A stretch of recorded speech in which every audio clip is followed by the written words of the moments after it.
जैसा कि आप सभी को पता होगा कि प्यार मोहब्बत होता इसका खेल नहीं होता है जिंदगी में। और जो लोग मोहब्बत करते हैं और मोहब्बत से बिछड़ जाते हैं उनका दर्द इस जहान से काफी ज्यादा बड़ा होता है, क्योंकि लव स्टोरी की कहानियां इन्हीं लोगों के रुला देने वाली कहानी राजा बेवफाई कहानी से शुरू होती है। राज और पूजा एक साथ पढ़ाई करते थे, वह दोनों एक अच्छे दोस्त थे। राज मध्यम वर्ग परिवार से था, लेकिन पूजा एक बहुत ज्यादा अमीर घर की लड़की थी। दोनों साथ में पढ़ाई करते थे और साथ में कॉलेज पढ़ने के लिए जाया करते थे। दोनों के घर एक ही गांव में थे, इसी कारण थे दोनों कॉलेज के बाहर भी खेलने के लिए जाया करते थे। ऐसे में राज और पूजा दोनों में काफी ज्यादा गहरी दोस्ती हो गई थी। दोनों में काफी ज्यादा मित्रता होने के कारण दोनों एक अच्छे दोस्त बन गई थी। लेकिन दोनों में आपसी में कभी प्यार की बातें नहीं हुआ करती थी, मतलब कि कभी दोनों एक दूसरे को ज़ाहिर नहीं किया था कि वह एक दूसरे को प्यार करते हैं। धीरे धीरे इनकी दोस्ती और गहरी बनती गई और इन दोनों को दोनों के साथ रहने की आदत हो चुकी थी और दोनों कभी भी अलग नहीं रह सकते थे। धीरे धीरे राज को पूजा से बेइंतहा प्यार हो गया था, लेकिन पूजा को इस बारे में नहीं पता दे। पूजा हमेशा चाहते थे कि वो एक अमेरिका तथा विदेश में रहने वाले लड़के से शादी करेगा जो बहुत ज्यादा अमीर होगा, लेकिन राज एक मध्यम वर्ग परिवार से था, इसी कारण से पूजा की ध्यान राज पर नहीं गया। पूजा हमेशा से ही चाहते थे कि हमें अमेरिका में रहने वाले लड़के जो बहुत ज्यादा कमाते हैं, मैं उन्हीं से शादी करूंगी और उनके साथ पूरी जिंदगी भर खुश रहूंगी। धीरे धीरे समय बीतता गया, पूजा की शादी की उम्र हो चुकी थी। उनके माता पिता जी हम लड़के ढूंढने की तैयारी कर रहे थे। जैसे ही एक दिन पूजा राजा कहता है कि मेरे पिताजी तथा माताजी मेरे लिए लड़का ढूंढने का प्रयास कर रहा है, तो उसके बाद हर राज के पैरों तले जमीन निकल गई, क्योंकि राज भी पूजा से बेइंतहा प्यार करता था। लेकिन राज पूजा के मन के बात को जानता था चित्र से कि हुआ क्या चाहती है, और पूजा तो हमेशा से ही अमीर लड़के से शादी करने के लिए चाह रहे थे। ऐसे में अगर राज अभी तो पूजा से शादी नहीं हो सकती थी, इस कारण से हुआ चुप ही रहा और जो हो रहा है उसे होने दिया। धीरे धीरे जैसे ही उनके माता पिताजी ही लड़का ढूंढने का प्रयास करने लगा था, वैसे ही एक अमेरिका से लड़का आया था शादी करने के लिए, जिसका नाम पीयूष था। बहुत ज्यादा अमीर घर का लड़का था, वह अमेरिका में जॉब करता था और उसकी महीने की कमाई तकरीबन $500 प्रति घंटा थी। जैसे जैसे शादी के बाद भी चलता गया, वैसे वैसे राज की जिंदगी खराब होने लगी थी। वो अपने आप में किसी भी चीज पर ध्यान नहीं देता था, साथ ही पढ़ाई लिखाई पर भी ध्यान नहीं दिया करता था।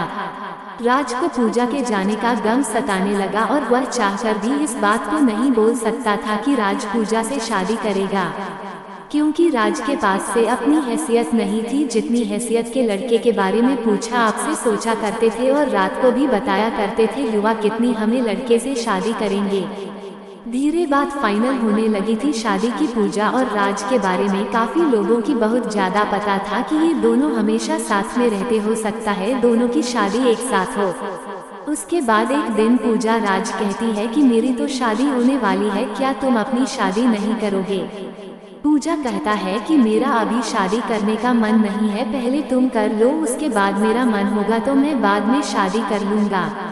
वह दिन दूर नहीं था जब पूजा की शादी नजदीक आ रही थी। जैसे जैसे पूजा की शादी नहीं दिखा रही थी, वैसे वैसे राज का जीना मुश्किल होने लगा था।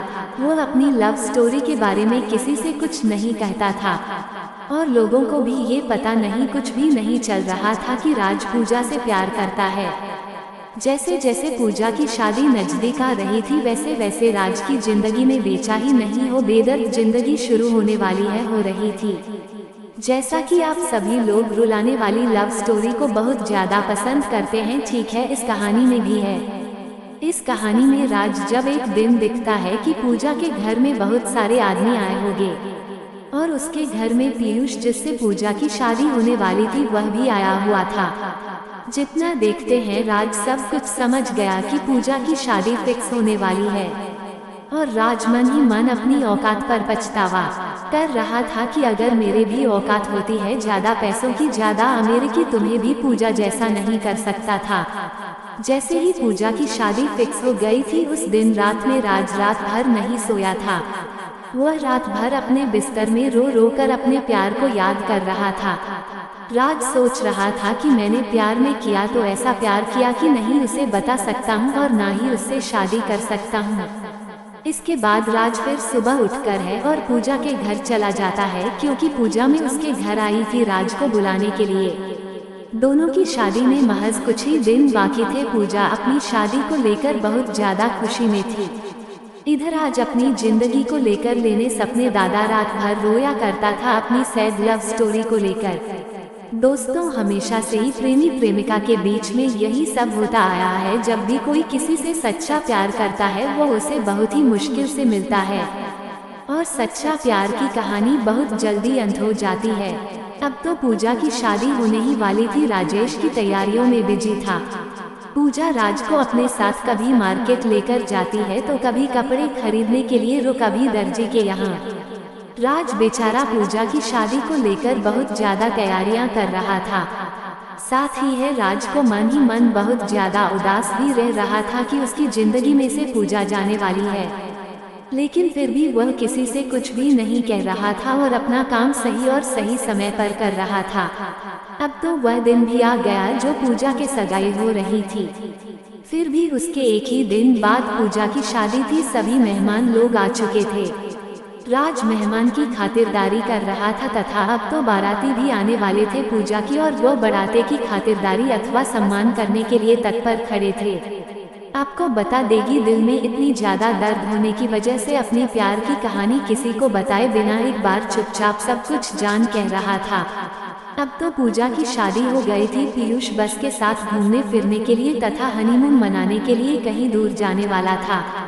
राज मन ही मन उदास हो रहा था। उन्होंने पूजा को लेकर खो गई चिंता ही छोड़ देते, क्योंकि अब तो पूजा की शादी भी हो गई थी। अब तो कुछ नहीं होने वाला था। पीयूष और पूजा दोनों साथ में घूमने के लिए चले जाते हैं। दोनों साथ में जब घूमने जाते हैं, एक मॉल में शॉपिंग करने के लिए जाती है पूजा और पीयूष दोनों। जैसे ही मॉल में शॉपिंग करने के लिए अंदर जाती है तो पीयूष को किसी प्रकार का काम लग जाता है। वो कहता है कि तुम गाड़ी लेकर अपने घर चले जाओ, मैं काम कर कर घर वापस आ जाऊंगा। जैसे ही गाड़ी लेकर पूजा घर आ रही थी तो गाड़ी में ही फिर उसका मोबाइल छोड़ गया था। उसके मोबाइल में एक लड़की का फोन आ रहा था जिसका फोटो भी उसके कॉलर आईडी पर लगा हुआ था। वो लड़की तो नहीं ज्यादा सेक्सी थी, नग्न अवस्था में फोटो लगा हुआ था। ये देखकर पूजा को गुस्सा आ गया और उन्होंने सोचा कि यह कौन लड़की है जो मेरे पति को फोन करती है।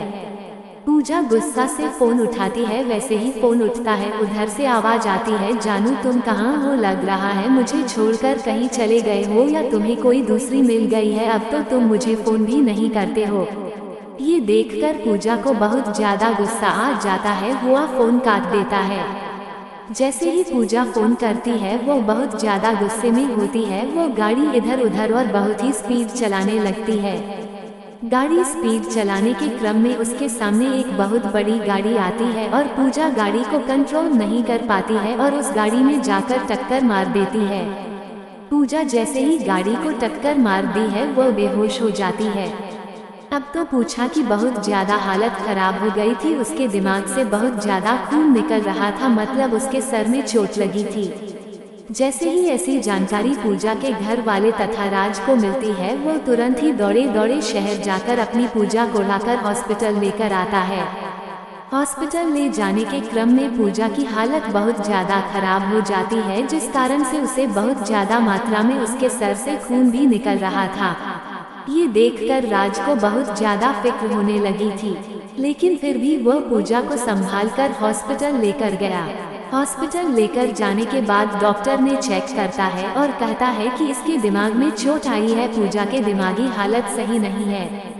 हो भी सकता है ये पूजा को अब कुछ याद भी ना आए और याद आने में कितना दिन लग जाए ये कह भी नहीं सकते हैं। उस समय तक अब तो पीयूष हॉस्पिटल आ चुका था। डॉक्टर की यह बातें सुनकर पीयूष कहता है कि अगर इसे याददाश्त नहीं आएगी तो मैं इससे नहीं रखूंगा। अगर इसकी स्वास्थ्य सही नहीं रहेगी तो यह मेरा कौन सा काम आएगी। इससे बेहतर होगा कि मैं कोई दूसरा शादी कर लूंगा। आप अपना बेटे को देख लीजिए। ये बात पीयूष कहता है पूजा के माता पिता से, लेकिन पूजा के माता पिता भी इन सभी बातों को नहीं बोलना चाहते थे, नहीं सुनना चाहते थे, क्योंकि उसके बेटे की तबीयत बहुत ज्यादा खराब थी। वह जल्द से जल्द चाहते थे कि उसकी बेटी पूजा पहले सही हो जाए, उसके बाद जो होगा देखा जाएगा। इतना कहते पीयूष कहाँ से चला जाता है और कहता है कि अगर इसकी तबीयत और इसकी दिमागी हालत पूरी तरह से सही हो जाए तो मुझे बता देना। और साथ में पीयूष ये भी कहता है कि अंग्रेज की दिमागी हालत सही नहीं हो रही होगी तो मुझे मत बताना, मैं दोबारा शादी कर लूँगा। ये सब सुनकर पूजा मन ही मन रो रही थी, लेकिन राज उसे दिलासा दिलाया था कि सब कुछ सही हो जाएगा, तुम बस सही हो जाओ। उसके बाद पीयूष माफी मांगता है और कहता है कि मैंने गलती से बोल दिया, तो मुझे लगा था कि अब पूजा सही नहीं होगी, लेकिन अब तो पूजा बिल्कुल सही हो गई है, मुझे ही पूजा को रखने में कोई आपत्ति नहीं है। लेकिन पीयूष की हकीकत जानने के बाद पूजा कहती है कि उसका चक्कर बाकी अन्य लड़कियों से भी चलता है, इस कारण से मैं फिर उसे शादी नहीं कर सकती हूँ। उसके बाद पीयूष बहुत ज्यादा मिन्नतें करता है, लेकिन राज के माता पिता और पूजा के माता पिता नहीं मानते हैं। उसके बाद पूजा अपना रिश्ता सारा उसे तोड़ देती है और दोनों फैमिली के बीच पूरी रिश्ता खत्म हो जाता है। उसके बाद पूजा हो रहा है कि शादी बड़े ही धूमधाम से सभी के आज्ञा के अनुसार होती है। शादी के दिन पूजा और है राज बहुत ज्यादा खुश थे। पूजा को क्या मालूम चल गया था कि पैसा कुछ भी नहीं होता है अगर जिंदगी में प्यार नहीं है तो, क्योंकि पैसा तो कमाया जा सकता है, लेकिन एक अच्छा इंसान जो प्यार करने वाला होता है वो कभी नहीं मिल सकता है। पूजा को यह अच्छी तरह से मालूम हो गया था कि जिसके पास ज्यादा पैसा रहता है वह ज्यादा ही लड़कियों के चक्कर में रहता है, और जो बाहर देश में रहता है वह तो बहुत ज्यादा लड़कियों के चक्कर में रहता है। इसी कारण से वह अपने पड़ोस में रहने वाले राज से शादी करने का फैसला किया था। अब तो शादी करके दोनों अपनी अपनी जिंदगी बहुत अच्छा था, बहुत मस्ती के साथ गुजर रही थी। इस लव स्टोरी से हमें क्या शिक्षा मिलती है? इस लव स्टोरी से हमें ये शिक्षा मिलती है कि हमें अपनी पसंद के लड़के भी कभी भी अमीरी गरीबी का फासला नहीं ढूंढना चाहिए, बल्कि अपने जीवन साथी में जो हमें जिंदगी भर प्यार कर सके ऐसा जीवन साथी ढूंढना चाहिए। क्योंकि आजकल की लड़कियां सिर्फ पैसों वाले लड़कों पर मरती है। इसी कारण से मैं सभी को कहना चाहता हूं कि जिंदगी में पैसा ही सब कुछ नहीं होता है, प्यार करने वाला ही अच्छा सा लगता है, जीवन में स्वर्ग ला सकता है।